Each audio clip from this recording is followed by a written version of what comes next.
Hello dear students. আজকে আমরা একটা স্ট্রাকচার নিয়ে কথা বলতে চাই।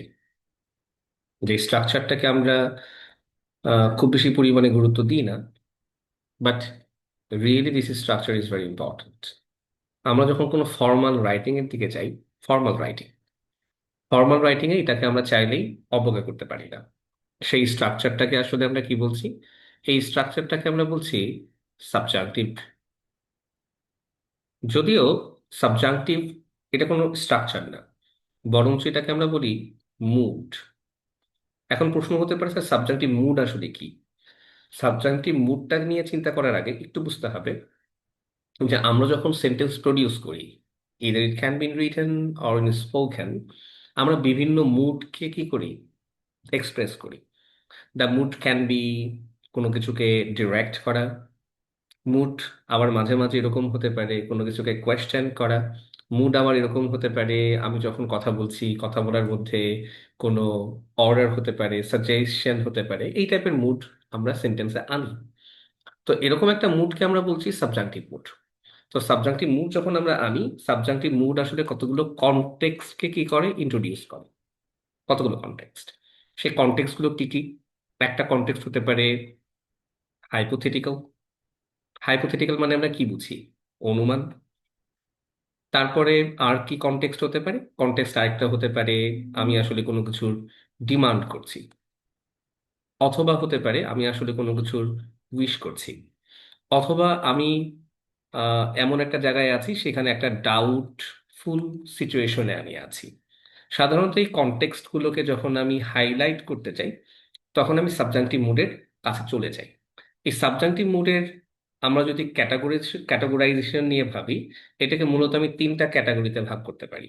Number one, present subjunctive.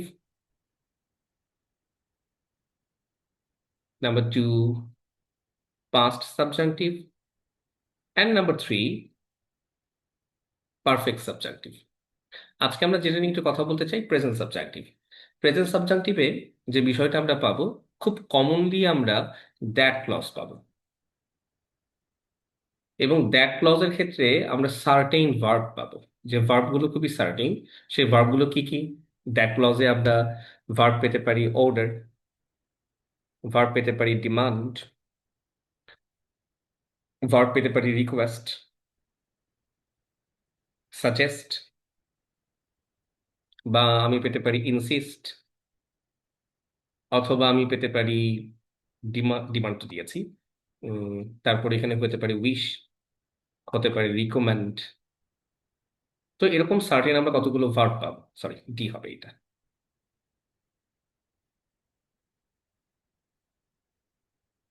এবার বোঝার দরকার যে এই সার্টেন ভার্বের পরে আমি যদি দ্যাট পাই, তাহলে কি হয়? এবার একটু দেখার চেষ্টা করি আসলে হয়টা কি। আহ, যেমন একটা স্ট্রাকচার আমরা লিখলাম, আমি এইটাকে নিয়েই ইলাবোরেট করছি। যেমন আমি বললাম শি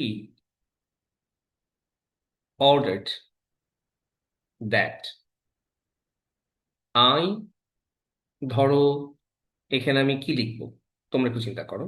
আমি কি এরকম লিখবো যে আই শুড বি রেগুলার? আচ্ছা, যেহেতু এখানে অর্ডার দিয়েছি, শুডটা আসলে অ্যাপ্রোপ্রিয়েট না। এখানে হওয়া উচিত I have to B.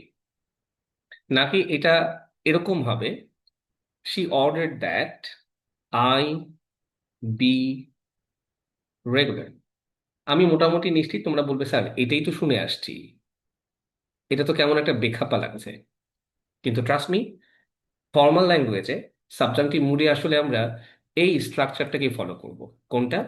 She ordered that I be regular, not this one.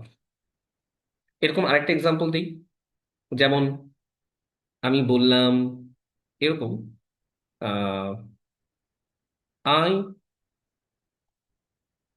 Demanded that they